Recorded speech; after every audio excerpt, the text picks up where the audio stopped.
On ne peut pas vraiment dire qu'ils ont la belle vie, car elle sera courte. Au bout de 6 mois, ces porcs qui n'ont que quelques jours partiront à l'abattoir. Mais contrairement à ceux de la plupart des élevages français qui grandissent dans des hangars, sans jamais voir la lumière du jour, eux gambadent dehors, profitent des paysages du Berry et des caresses d'un soleil de fin d'été. L'élevage en plein air, c'est un élément du cahier des charges de la bio. Et pendant 20 ans, toute la production de cet élevage était conforme au label, mais aujourd'hui, elle en est sortie. Les difficultés sont arrivées à peu près en peut-être fin 2021, début 2022. C'était contextuel en fait, dû à la crise, le conflit Russie-Ukraine. Et donc la filière bio a pris de plein fouet la crise. Et nous, en fait, on n'avait plus la garantie de vendre nos animaux dans le circuit bio, alors qu'on les produisait en bio. Donc ça, c'était trop risqué pour nous et donc on a fait le choix de la déconversion à ce moment-là. Vendre du porc bio au prix du conventionnel, c'est globalement le vendre 2 fois moins cher, alors que son coût de production, qui demande plus de soins et plus de travail, reste élevé. On a pris la décision d'arrêter il y a maintenant 1 an et demi, début 2023. Donc le temps de déconvertir l'élevage, ça a mis à peu près 6 mois, parce que moi j'avais encore des porcelets qui étaient produits en bio, donc on les a engraissés en bio, et le temps de déconvertir tout l'élevage, ça nous a pris à peu près 6 mois.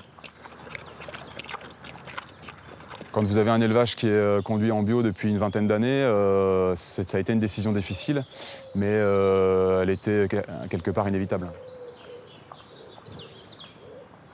Comme celle des Vendré Mortaire, plus de 3000 exploitations ont arrêté le bio en 2023. Dans un tiers des cas, il s'agit de producteurs qui ont pris leur retraite, mais pour le reste, c'est une décision imposée par la chute des prix qui a plus sévèrement touché la production de porc et de lait. Pour ce qui est des conditions d'élevage, ici rien n'a changé, mais la nourriture du bétail n'est plus bio. Les céréales distribuées sont pour l'essentiel produites sur l'exploitation. Ces champs de maïs, initialement bio, ont également été déconvertis. Mais cette sortie de la filière présente aussi quelques avantages. L'avantage premier pour moi, c'est qu'en étant sorti du bio aujourd'hui, on valorise mieux notre céréale en fait. Puisque avant, quand j'étais en bio, j'arrivais pas à avoir assez de matières premières provenant de ma ferme pour nourrir les animaux. Alors qu'aujourd'hui, en conventionnel, j'en ai suffisamment. Donc ça, c'est un des intérêts principaux, on va dire. L'autre avantage du point de vue du bien-être animal est qu'en conventionnel, la castration physique est remplacée par une castration chimique. Mais l'injection de ce produit est aussi incompatible avec le label AB, bien connu des consommateurs. La viande produite sur la ferme, dont une partie est commercialisée en vente directe sur les marchés par un des frères Vendré Mortaire, ne peut plus être vendue avec cette étiquette. 31,67 €, s'il vous plaît, madame. Suite à la déconversion, on a perdu une petite partie des clients, mais pas tellement, parce qu'ils se sont rendus compte que finalement, les produits n'avaient pas changé, les recettes n'avaient pas changé, c'est toujours sans conservateur, sans colorant. Après, les gens, une fois qu'ils ont goûté, qu'ils sont satisfaits de la qualité, la plupart du temps, ils reviennent. Combien il vous en faut? Vous en mettez Non, mais ça une me livre. suffit. 500 grammes. Pour une grande majorité de Français, le bio, qui ne représente que 6% des achats alimentaires, ne fait pas partie des priorités. Le chiffre est en recul ces dernières années pour 2 raisons essentielles. Premièrement, à la fin de la crise du Covid, les ménages ont voulu augmenter le budget dédié aux loisirs au détriment de l'alimentation. Et deuxièmement, le conflit russo-ukrainien a fait monter les prix. Je suis pas bio. Je suis pas bio du tout. Hein. Non. Moi, c'est pas la peine. Hein. Pour quelle raison?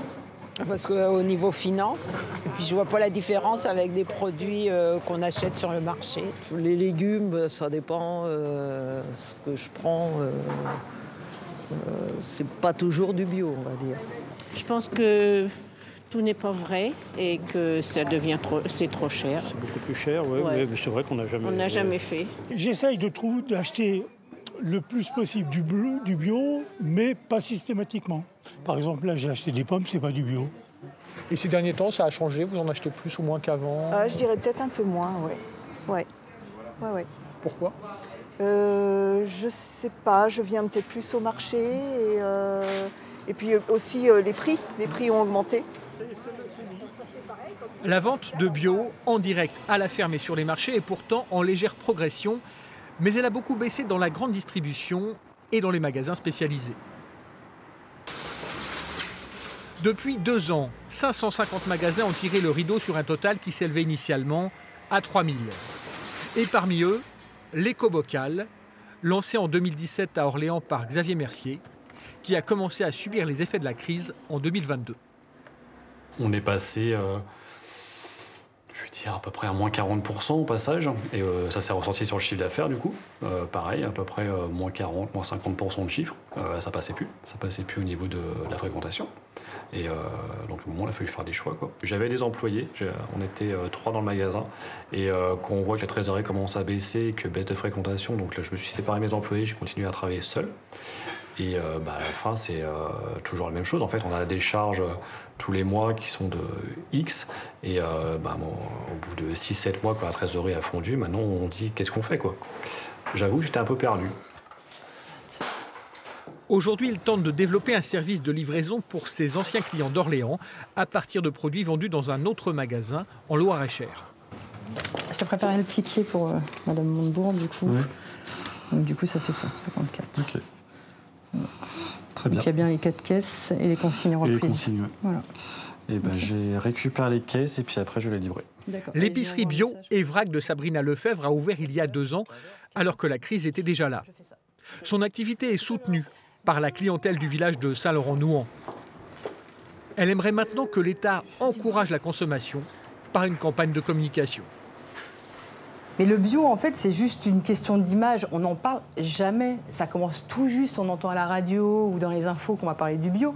Mais c'est vrai que si je regarde les publicités à la télé, alors ça fait 2 ans que j'ai plus de télé, mais bon, avant, quand je regardais, on ne voyait pas de publicité sur le bio. On ne parlait jamais des producteurs qui travaillent les terres bio. Etc. Donc en fait, c'est un problème de message. Je pense que plus on entendra parler du bio, plus l'État, le gouvernement, mettront de l'argent dans cette filière-là. Ça se développera. Et en fait, c'est juste une question pour moi de message.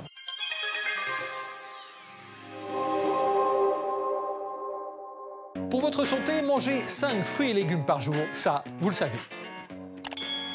Mais savez-vous que cette tomate produite en agriculture conventionnelle a été traitée par une douzaine de pesticides comme le boscalide, fluopyram, flonicamide, chlorantraniliprol, diphénoconazole, métrafène, azocystrobine, cyphoslamide et diéthrol. Fluopyram, chlorantraniliprol, flonicamide. A priori, rien ne les distingue, mais cette tomate bio ne contient pas ces pesticides et a plus de vitamines. Alors, pour votre santé, mangez 5 fruits et légumes par jour, à condition qu'ils soient bio. Voilà le type de publicité comparative que vous n'êtes pas prêt de voir à la télé. Car l'agence bio, chargée de développer la filière, ne peut pas se permettre de dévaloriser les produits de l'agriculture conventionnelle.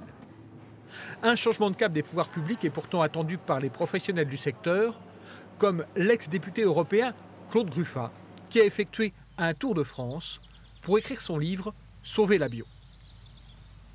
En France particulièrement, notre particularité, c'est que l'agriculture biologique n'est pas soutenue par le gouvernement français. Il y en a clairement une politique agricole qui est anti-bio. Moi, je prononce les termes parce que c'est la réalité. Et du coup, on a fait monter des pseudo-labels en faisant croire que c'était comme la bio. Je pense à haute valeur environnementale, HVE, zéro résidu de pesticides, etc. Et sans démentir aux consommateurs que ça n'avait rien à voir avec de la bio, parce que ça n'a rien à voir avec de la bio. Là, on a vraiment brouillé le consommateur sur le message fondamental de ce qu'est la bio pour la santé et pour l'environnement. Mange des tomates, mon amour. Mange des tomates nuit et jour. Ça donne bonne mine. Également gérant de 2 magasins à Blois qui ont évité la fermeture mais pas les réductions d'effectifs, Claude Gruffat milite pour que chaque produit soit payé à son juste prix. Tout ce qui pollue n'est pas pris en compte dans le prix de vente du produit. Et forcément, c'est donc un prix subventionné. Aujourd'hui, en réalité, si les produits conventionnels étaient vendus au prix qui coûte à produire, plus la réparation de l'environnement par tout ce qui a dégradé l'environnement, mais les prix sont x3. Aujourd'hui, les calculs ont été faits. Donc, évidemment, ça n'a rien à voir. Donc, le consommateur ne paye qu'une partie, mais du coup, il paye le reste dans ses impôts, parce qu'à un moment donné, il faut réparer l'environnement. Donc c'est pris ailleurs dans le budget. Le coût de l'agriculture productiviste conventionnelle, ce n'est pas seulement la dépollution de notre eau potable. Il y a aussi l'impact sur la santé des consommateurs et des producteurs. Un sujet particulièrement important dans cette ferme du Loiret qui a fait le choix de la conversion bio. J'ai travaillé en coopérative agricole et j'étais sur un secteur Sully-sur-Loire, là, avec un secteur légumes. Et on avait quand même une utilisation de pesticides sur les cultures légumières que je trouvais un peu importante. Hein. Et puis mon père aussi travaillait dans cette coopérative et à 53 ans, il a eu un cancer, quelque chose de très très rare, cancer du diaphragme, et il est décédé à 55 ans. Et donc je pense qu'il y a eu une incidence sur son cancer. Aujourd'hui, j'ai mon beau-père qui a 90 ans, ça fait plus de 10 ans qu'il est atteint de Parkinson aussi. Donc ça pose question quand même, tous ces produits-là utilisés. Et la réponse ici a été la conversion en bio, lancée en 2012 et achevée à 100% en 2018. La ferme produit 3000 poulets par an et aussi 60 hectares de légumes comme les courges, les haricots et les oignons. Une partie de la production est vendue au secteur industriel et à une coopérative qui garantit les prix. Le reste est commercialisé en vente directe à la ferme. Pour limiter les coûts, une partie du matériel est mise en commun avec les exploitations voisines. Grâce à ce modèle économique très diversifié, la ferme des Haribots a réussi à maintenir son chiffre d'affaires dans la période de crise.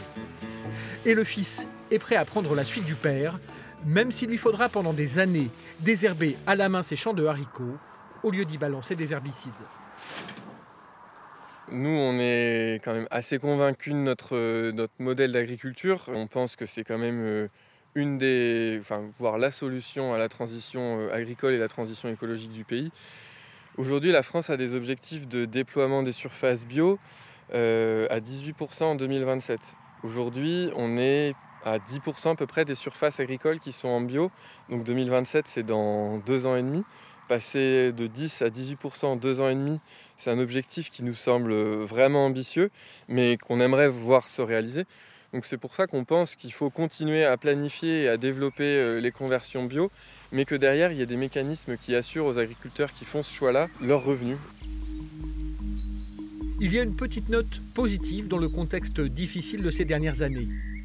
Même si le total de surface utile cultivée en bio stagne effectivement à 10%, loin des objectifs annoncés, le nombre d'agriculteurs convertis à la bio, lui, continue de progresser. Il a augmenté de 2% en 2023.